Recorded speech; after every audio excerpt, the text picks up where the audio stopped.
7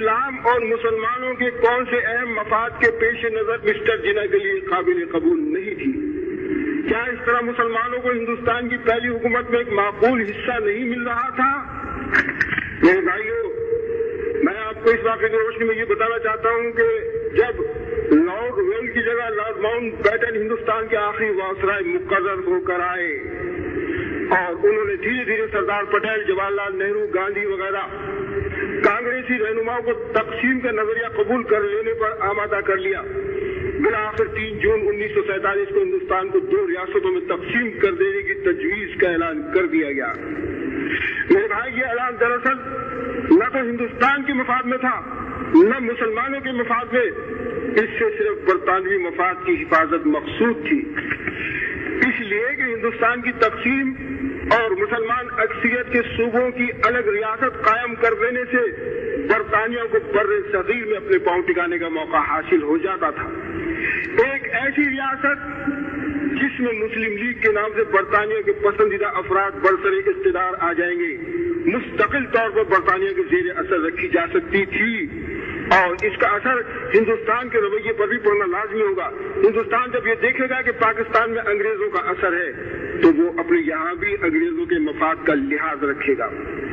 آخرکار 14 اگست 1947 کو ہندوستان تقسیم کر دیا گیا۔ پاکستان اور ہندوستان کی 2 آزاد ریاستیں وجود میں آ گئیں جو یکساں طور پر برطانوی کامن ویلتھ کی ممبر بننے پر راضی ہو گئی، اور پھر میرے بدترین خدشات صحیح ثابت ہونے لگے۔ ایک فرقہ دوسرے فرقے کا بدترین دشمن بن کر قتل عام، غارت گری اور لوٹ مار پر اتر آیا۔ خون کی لکیروں کے ساتھ 2 ملکوں کی سرحدیں کھینچی جانے لگیں، اور افسوس یہ مسلمان تقسیم در تقسیم ہو کر رہ گئے۔ لیکن اب کیا ہو سکتا ہے؟ اب اگرچہ ہندوستان نے آزادی حاصل کر لی، لیکن اس کا اتحاد باقی نہیں رہا۔ پاکستان کے نام سے جو نئی ریاست وجود میں آئی ہے، جس میں برطانیہ کے پسندیدہ افراد کا برسر اقتدار طبقہ وہ ہے جو برطانوی حکومت کا پروردہ رہا ہے، اس کے طرز عمل میں خدمت خلق اور قربانی کا کبھی کوئی شائبہ نہیں رہا ہے، اور صرف اپنے ذاتی مفاد کے لیے یہ لوگ پبلک کے کاموں میں شریک ہوتے رہے ہیں۔ اور پاکستان کے قیام کا صرف ایک ہی نتیجہ نکلا ہے کہ بر صغیر میں مسلمانوں کی پوزیشن کمزور ہو کر رہ گئی ہے، اور یہ ہندوستان میں رہ جانے والے مسلمان تو کمزور ہو ہی گئے ہیں۔ یہ ہندوستان میں رہ جانے والے کروڑوں مسلمان جو اب ابد تک ہندوؤں کے ظلم اور انتقام کا شکار رہیں گے، پاکستان کے بسنے والے مسلمان ان کی کوئی بھی مدد نہ کر سکیں گے۔ اور اسی طرح سے پاکستان میں بسنے والے مسلمان جس معاشرتی، اقتصادی کمزوری اور سیاسی پسماندگی کا شکار رہیں گے، یہ ہندوستان میں بسنے والے مسلمان ان کی کوئی مدد نہ کر سکیں گے۔ کیا یہ بات غور کرنے کی نہیں کہ جب تقسیم کی بنیادی ہندو اور مسلمانوں کے درمیان عداوت پر رکھی گئی تھی تو پاکستان کے قیام سے یہ منافرت ایک آئینی شکل اختیار کر گئی ہے، اور اس کا حل اب اور زیادہ مشکل ہو گیا ہے۔ اور اسی طرح یہ دونوں ملک خوف و ہراس کے تحت اپنے اپنے فوجی اخراجات بڑھاتے رہنے پر مجبور رہیں گے اور معاشی ترقی سے محروم ہوتے چلے جائیں گے۔ لیکن آج اگر میں ملامت کروں تو کس کو کروں، کیسے کروں اور کیوں کر کروں؟ اپنے بھائیوں کو، اپنے عزیزوں کو کس دیوار سے سر ٹکراؤں؟ آپ جانتے ہیں کہ مجھے کون سی چیز یہاں لے آئی ہے؟ میرے لیے یہ شاہجہاں کی مسجد، اس یادگار مسجد میں یہ پہلا اجتماع نہیں ہے۔ میں نے اس زمانے میں جس پر زین النہار کی بہت سی گردشیں بیت چکی تو میں یہیں سے خطاب کیا تھا، جب تمہارے جسموں پر اطمینان کی بجائے اطمینان تھا اور تمہارے دلوں میں شک کے بجائے اعتماد تھا، اور آج تمہارے چہروں پر اضطراب اور دلوں کی ویرانی دیکھتا ہوں تو مجھے بے اختیار پچھلے چند برسوں کی بھولی بسری کہانیاں یاد آ جاتی ہیں۔ تمہیں یاد ہے میں نے تمہیں پکارا، تم نے میری زبان کاٹ ڈالی، میں نے قلم اٹھایا، تم نے میرے ہاتھ قلم کر دیے، میں نے چلنا چاہا تو تم نے میرے پاؤں کاٹ دیے، میں نے کروٹ لینی چاہی اور تم نے میری کمر توڑ دی۔ حتیٰ کہ پچھلے 7 برس کی تلخنما سیاست جو تمہیں جدائی دے رہی ہے، اس کے عہد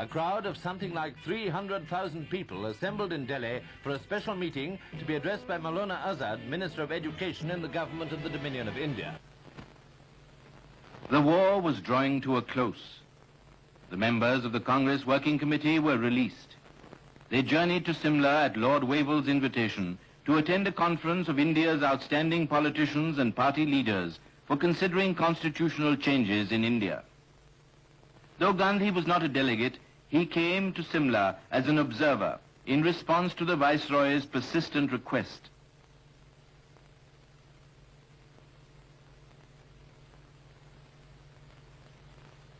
On June 25th, the invitees assembled at Simla.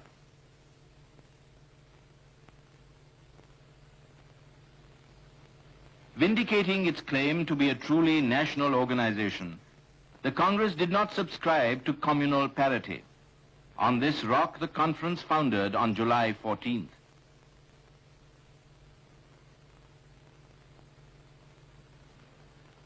The British Labour government's delegation, consisting of Lord Pethick Lawrence, Sir Stafford Cripps, and Mr. A.V. Alexander, arrived in India in March 1946 to discuss terms for the transfer of power. The cabinet mission began its work by interviewing leading representatives of the main political parties.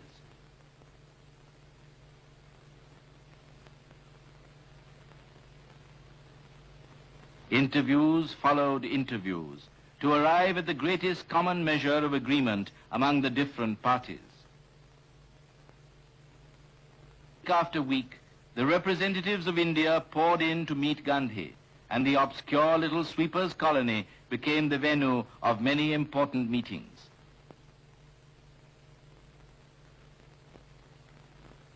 Abul Kalam Azad, Jawaharlal Nehru, Khan Abdul Ghaffar Khan, and Sardar Vallabhbhai Patel arrived in the first week of May to represent the Congress. Pourparlers continued at the Viceregal Lodge, but the conference could not achieve an agreement between the Indian National Congress and the Muslim League, and broke up on May 12th. A meeting of the All India Congress Committee was held in July to consider and ratify the Working Committee decision that the Congress should join the proposed Constituent Assembly with a view to framing the constitution of a free, united and democratic India. To seek guidance from Gandhi.